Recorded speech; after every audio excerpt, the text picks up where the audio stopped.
Hola a todos, espero que se encuentren muy bien. Bienvenidos a este segundo episodio de Reflexiones del Día, aquí en Hablemos de Gnosis.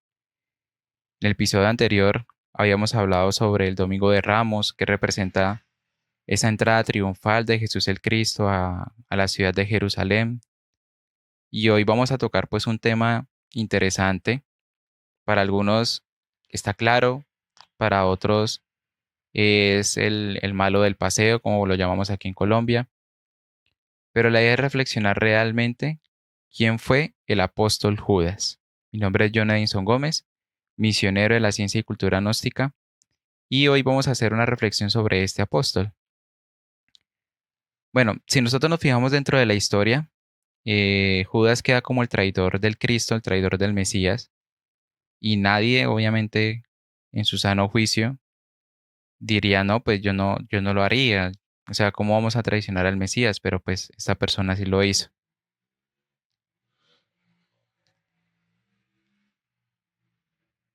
¿Qué queremos, digamos, enseñar? ¿Qué queremos reflexionar con respecto a esto? Bueno, la historia de Judas todos la conocemos.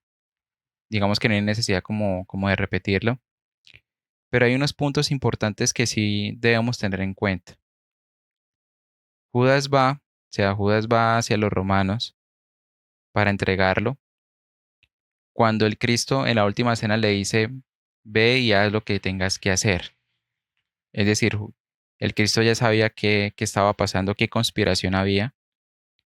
Y Judas simplemente va, o sea, vio la oportunidad, sale y pacta el acuerdo por unas monedas de plátano. El acuerdo era de que él entregaba al Mesías con un beso en la mejilla. Recordemos de que Jesús entra a Jerusalén con una multitud, habían escuchado de un profeta, habían escuchado de un Jesús, de un Mesías, pero realmente en Jerusalén no sabían quién era.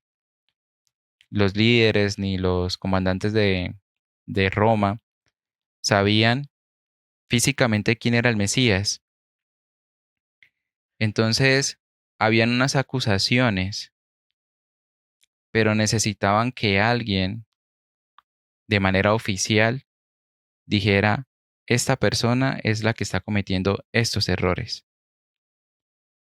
Entonces, Judas hace ese pacto y después regresa con los soldados de Roma, con los soldados del Imperio Romano, a capturar al Mesías. Antes de eso, recordemos que el Cristo se acerca a una huerta, una especie de jardín, donde hace una oración. Padre mío, pasa de mí este cáliz, mas no se haga mi voluntad, sino la tuya.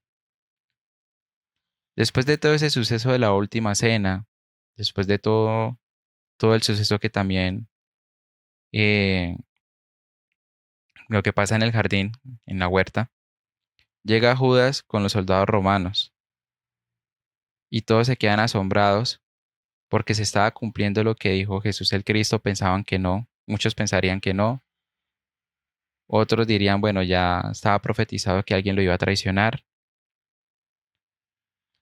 Entonces Judas se acerca y le da un beso en la mejilla al Cristo. Y el Cristo lo único que le dice es, con un beso en la mejilla entregas al Hijo de Dios, al Hijo del Hombre.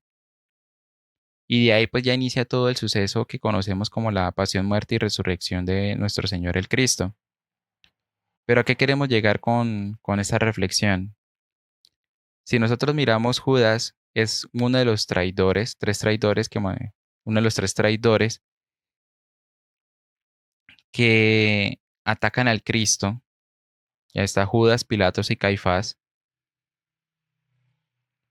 Pero para entender la acción de Judas, debemos irnos a la humanidad.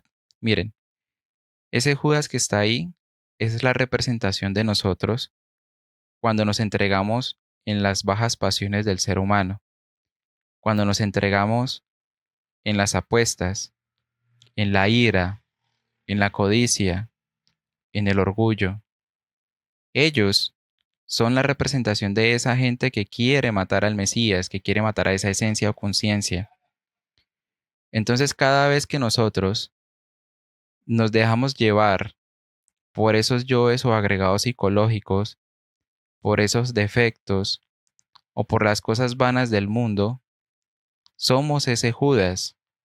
Somos ese Judas que traiciona y entrega al Cristo a esos yoes psicológicos para que lo crucifiquen, para que lo latiguen, para que lo maltraten, dejando a esa conciencia o esencia nublada, sin expresión alguna. Entonces ese Judas es la representación de la humanidad cuando se entrega a esas bajas pasiones, cuando hay un ataque de ira, cuando hay un ataque de lujuria, cuando hay deseos desmedidos, cuando hay pasiones que no podemos controlar. Es ese Judas. Pero recuerden también algo, que hay algo positivo de él, y yo sé que de pronto vamos a entrar en algún debate y la idea es que no sea así. Pero a diferencia de Pedro, si ustedes observan Pedro en ese momento cuando capturan a Jesús, que también el Cristo le dijo, Pedro, tú me negarás 3 veces antes de que cante el gallo. Si ustedes miran dentro de esa línea de tiempo, Pedro lo niega, pero Judas lo afirma. O sea, Judas sabe quién es, por eso le entrega.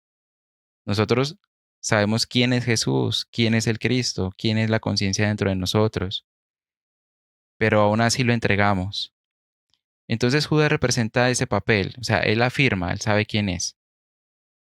Ya, pues, pero, o sea, dicen no, pero lo traicionó, sí, pero Judas, el apóstol, hasta lo último, afirmó quién es el Cristo. Y entonces llega ese punto en el que él se da cuenta, tiene un remordimiento de conciencia y se ahorca, se mata.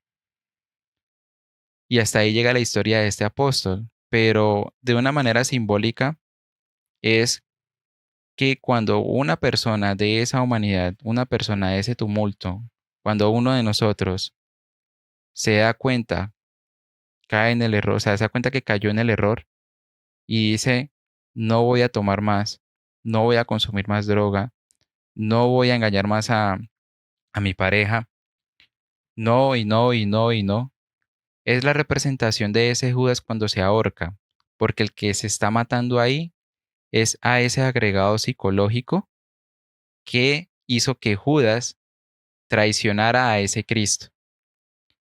Entonces fíjense en ustedes de que el papel de Judas, recordemos de que el maestro Samael explica y enseña de que todo esto es un drama, simplemente es para develar en ese momento misterios del Cristo que se tenía que dar de esa manera para poderlos documentar en los 4 evangelios.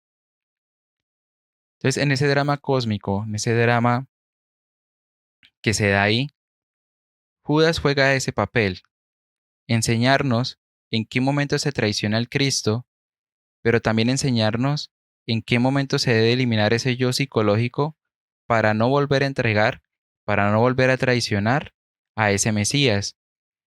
Entonces mire que cada año nosotros crucificamos al Cristo, cada año nosotros juzgamos a ese Judas, cada año nosotros vemos cómo sufre ese Jesús de una manera simbólica, pero realmente no nos ponemos en reflexión a decir, este año voy a dejar esto, este año voy a dejar de fumar, este año voy a dejar de hacer aquello que me está dañando mi familia, que está dañando mi vida personal, que está dañando mi parte espiritual.